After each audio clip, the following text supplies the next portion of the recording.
That's one reason why we're here today, among various other reasons. We have several individuals that will speak Excuse me. this morning. Alan's parents, Attorney Dan Seager, and Attorney Roman Rogers. And at the end, I will address you. Thank you for your time. First, Drellin Blueford, Alan's mother, will address you. Good morning. I do want to give thanks to God, who is the head of my life. I am the mother of murder victim Alan Blueford, 18 years old, on May 6, 2012. I cannot begin to tell you what this has done to my life and my family. My life has been shattered, and I am now trying to put together the pieces of my life after the loss of my baby son. Alan was a good boy. We were very close. This has stripped me of our joy and our closeness. This was a time and a year of celebration in Alan's life where he was graduating Skyline High School. Alan didn't make it to graduation day, but his father and I were there to receive his diploma because of a senseless murder that took place on May 6th. I am asking today for the police report and the coroner's report. I do not want not another mother, another family member, brother, sister, niece, nephew, cousin, grandmother to feel the pain that we have felt through this senseless tragedy. I'm asking today because I, as his mother, we as parents deserve to know what happened to our baby.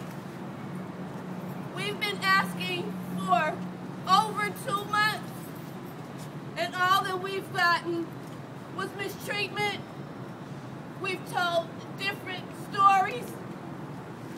They've done everything against us and nothing to support us.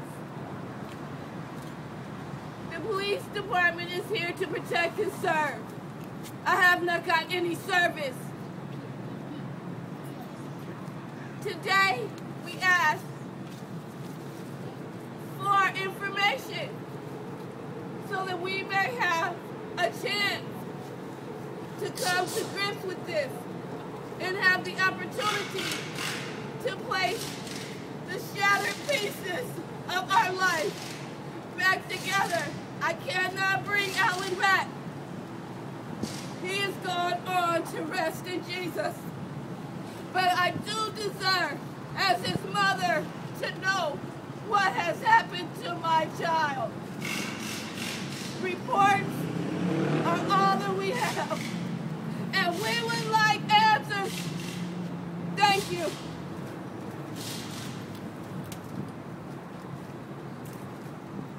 This has been a continued struggle for the Blueford family, for the rest of Alan's family, to continuously have to address the city officials, the Oakland Police Department, the coroner's office, for documents that they should just simply be handing over to mourning parents.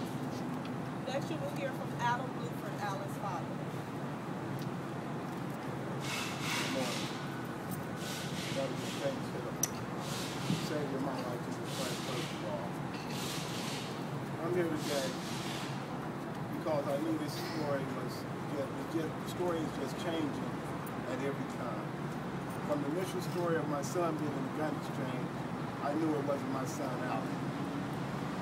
This has devastated me, my family, my 80-year-old mother. It's just a tragedy. And we want the truth. And we're standing here today with lots of support, family, and we're not going to stand for anything but the truth. Thank you. In addition to Alan's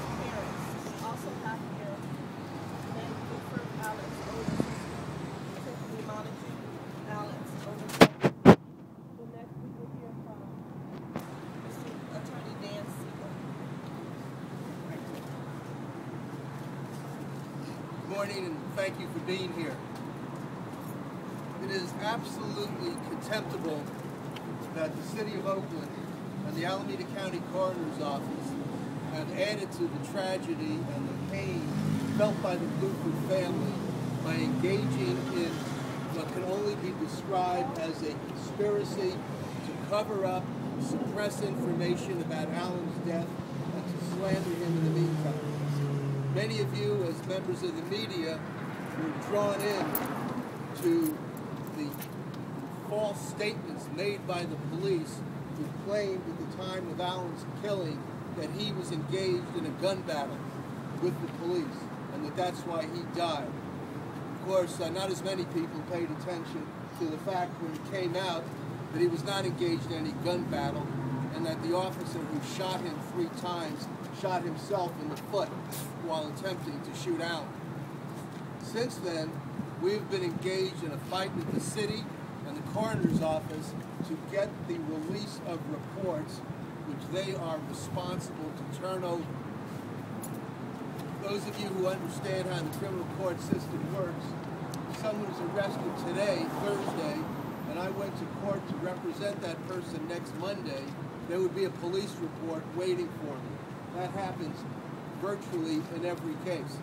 Sometimes there may be a supplemental report that comes in later, but you get a police report immediately, within a day, 2 days, or 3 days. Instead, there has been no police report issued.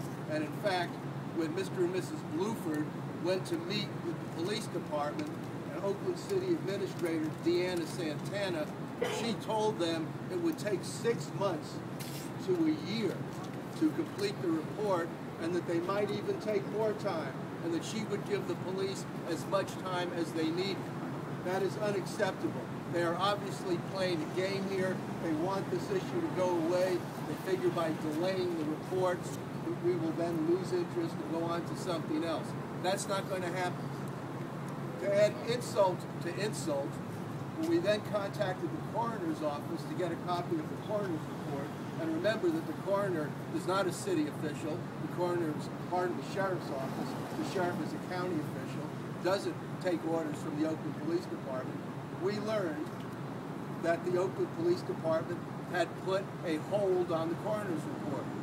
That's something I've never heard of before. So we protested, we took that to county council, and then we took it to the monitors who were overseeing the federal court supervision of the Oakland Police Department because of the Allen case, also known as the Riders case, from 11 years ago. And after doing that, things started to move. We've now been told that the police report is likely to be completed next month, in August. We were also told that the police had taken their hold off the coroner's report. That was last Thursday. So on Friday, last Friday, we contacted the coroner's office. They said, okay, there's a $5 charge for the report. We brought them $5 on Friday. They said, well, the report's not quite ready yet. Called them Monday. Well, the report's here, it just needs to be signed, and then you can have it. We said, okay, we called them Tuesday. We got the same story. We called them Wednesday, same story. Now, they're telling us that the report may be released once the Blueford family pays the coroner's office $321. Again, it's pretty amazing. Your son is murdered by the Oakland police.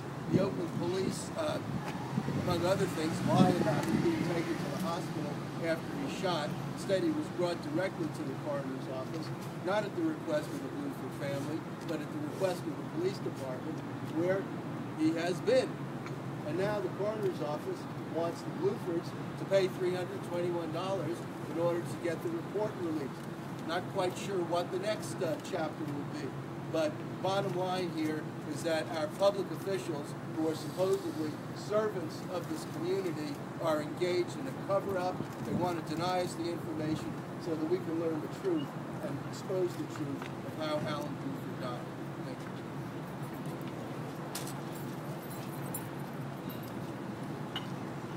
Yeah, that was Attorney Dan Siegel. Many of you know him as a very experienced and well-known attorney in the city, civil rights attorney.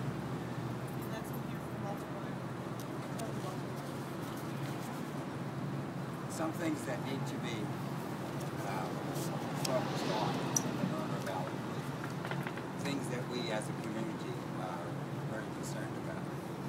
And what we are here for today as for this press conference is to show our community support, to alert the community to the best of our ability what kinds of issues we are facing and trying to get some justice for Alan Blueford, justice for the family, and justice for our community. What is so staggering in this tragedy is that police officers rode up on 3 young black men who were standing on the street corner. That's the story. They were standing on the street corner talking to each other. Police officers rolled up, and we were told that they rolled up with their lights off. Got out of their car with guns, came at these kids. Alan Blueford left the scene. That's what he did. He left the scene. That's his right, perhaps in some sense of self-protection. And he was chased down by this police officer.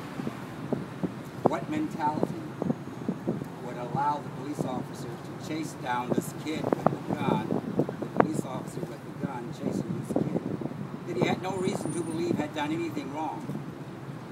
What his crime was being black and standing on the street corner. That's unacceptable. You know, it's unacceptable in the Bay Area, in California, in this country, in the world. He chased him down and shot him numerous times. Whether he shot him while he was lying on the ground is unclear, but we do have reports that he was lying on the ground when the last incident. Alan didn't fire a gun. Subsequent to that, the police department told lies. They said that Alan had been in a gun battle. Later, it's determined that there was no gun residue. We are unable to determine what position the body was in when the shots were fired into him, because they won't give us the report, and that's the cover-up. They won't give us the police report from the shooting officer, and that's part of the cover-up that occurs right now. We know the police officer still been paid, which means he has given an interview if they're asked for one. If he was asked to do an interview and refused, he would be fired. That is the disciplinary procedure that would be used in personnel matters for any state employee in the civil service. He's still on the payroll. So he's either given a statement that they won't release, or they have not decided to take one from him. Those questions need to be asked of the police department. They need to give us answers. We want to hold him accountable. We want to hold the police department accountable. We know that he wasn't taken to Highland Hospital, as the police chief said, because Mr. Blueford called me from Highland Hospital to say that medical records at Highland say that Alan Blueford was never taken there. And there were no records at Highland Hospital. So what has happened then is more of the approach of demonizing the victim and the victim's family here. And this is what we don't want to tolerate. So as a community, we have to continue to ask ourselves, do we get responses from our police department in these situations? Or do we have to ask for people to engage in the kind of conduct that shows tremendous rage? I see the uncle here